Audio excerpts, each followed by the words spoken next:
All right, guys. Sennarth, a few optimization things have to be done. So on each platform, the gate movement, we're going to split up the movement. I've seen some groups quite intelligently. They're sending the ranged first and then followed by the melee. That allows the melee to have a lot more uptime and a lot more room as well.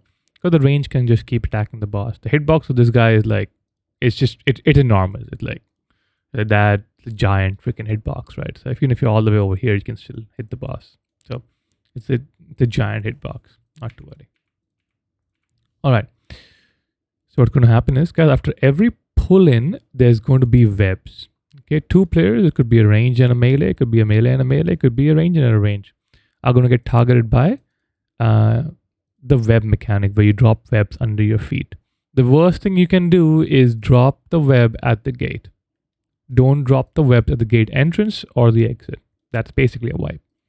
So after every pull in, he's going to pull, and then she's going to cast enveloping webs. You see that happens? Just wait, range. Just wait kind of around here. Just kind of wait. Just wait for platform 1. Wait. If you get enveloping webs on you and you're a range player, be a good player. Don't pepega and just drop it off back here. If you're a melee player and you get enveloping webs, get away from the melee stack and drop it off maybe somewhere back here or somewhere where it won't affect other players. Another thing about the webs that show up early on, like right here, if you're a melee, you can kind of place the web sort of here. Remember, the hitbox is huge. So place the web somewhere here.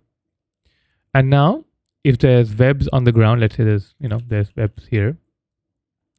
And you're melee, okay, the pull-in is happening. If you have a way to remove the sticky webbing off you, for example, like OP classes, or have a lot of movement, then as the burst is happening, just step in and step out. Okay, you don't have to be in for too long. The pull is about 2 globals. So step in, 2 globals, step out. That should get you about 3 stacks at most. This will give you a lot more, not a lot, but some more uptime. It'll save some globals, guys. So when you can, if you're in melee range, drop the sticky webbing, not here. Okay, don't drop it here. Then you fuck us. So kind of back here, away from the direction of movement. Okay, so to recap, the sequence is going to be pull in, wait for the webs. If they are arranged or assigned 2 healers, Nim and Crad, and you don't have webbings, just go right away, get to the top, okay? The melee, just stay here and pump boss. Platform 1, wait for the chilling blast, and then you gate through as well. The sequence will repeat on platform 2 and 3, same thing, it doesn't change. You wait for the pull-in, wait for the enveloping webbings cast. If you don't get it, if you're not picked, if you're not the chosen one, then go through. If you're the chosen one, then wait, place it back here. Melee, just pump boss, and go when you need to go, as long as you keep uptime. At second platform, when you reach the top here, guys, only on the second platform, okay, this pull in, you can use this rock. Just use the first 2 pulls to kind of get an idea. If you don't get an idea, disengage, okay, and go back. But don't waste too many of our pulls doing this. There's a couple of spots right here. If you angle it right, you can keep doing DPS while also not get pulled off the platform. Okay, but don't try it after that, okay? Like on the other pull-ins on the top of platform, platform 3 and stuff, don't try that shit. Just go back here, guys. Just don't try. Just go back here. If you wipe here, if you die here, because, if you get pulled off, same thing on platform 4, don't try it. Don't try any rock shit. Just go back. All right. So to recap, I know I'm recapping a lot because I'm kind of going back and forth a little bit. Pull, wait for webs, then gate. Wait for chilling blast, gate. Melee, both of the platforms, just move up. Gate when you can't keep uptime on the boss. Same thing on platform 3, move up when you can't keep uptime on the boss. All right, on the final platform, when we get up here, the mechanic is this time that players targeted by enveloping webs will get wrapped. There's no stack counter anymore. So here's the sequence. This is how it's going to happen each time, okay? What happens is, let us say Johnny DPS gets marked with suffocating webs. Okay, so he's going to go stand here at the X marker in front of the boss. What's going to happen is after 6 seconds, he's going to get knocked back and wrapped in webs. Okay, and now he's standing here. Everybody else, the entire raid, stay at X. Oops. I can't do it. All right. Stay at X the entire raid and just pump boss. You're going to get repelling burst. This will knock you back. Okay, this will knock you back onto the blue marker.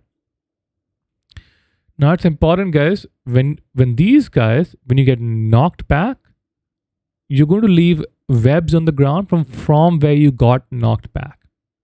Okay, so you want to be sort of close to the boss. When your debuff expires, it's a 6-second debuff. Okay. When your debuff expires, that's when you're going to get knocked back. Okay, so pop a defensive or something, get knocked back, and try to get knocked back to blue. Everybody else, remember, there's going to be now webs on the floor, so be careful. The tank will always get this mechanic. It's going to be tank and a DPS generally from what I've seen. Could be a healer, maybe not. But it's a tank and a DPS for sure. So hell, if let's say you have the thing first, you're going to get knocked back. As soon as you get knocked back, I have to taunt off you so the boss doesn't move, okay? We're going to hold the boss here, keep uptime, and then repelling burst, everybody else gets knocked back. Now the mechanic is, you're going to have all these little shitters. I want to see no damage to these shitters, okay? No starfalls, no dots, no nothing to these little shitters. What you want to do is, just generate, if you get this little shitter on you, no big deal. Just kind of, when you get to X, what's going to happen is you're going to get knocked back. All the shitters are going to migrate to you. And then we kill the shitters. After knockback, we kill the shitters. When you kill the shitters, everybody in the webs gets de-webbed. As soon as you get de-webbed, get the fuck away, because if you get hit by any other green shit, you're just going to die. Okay?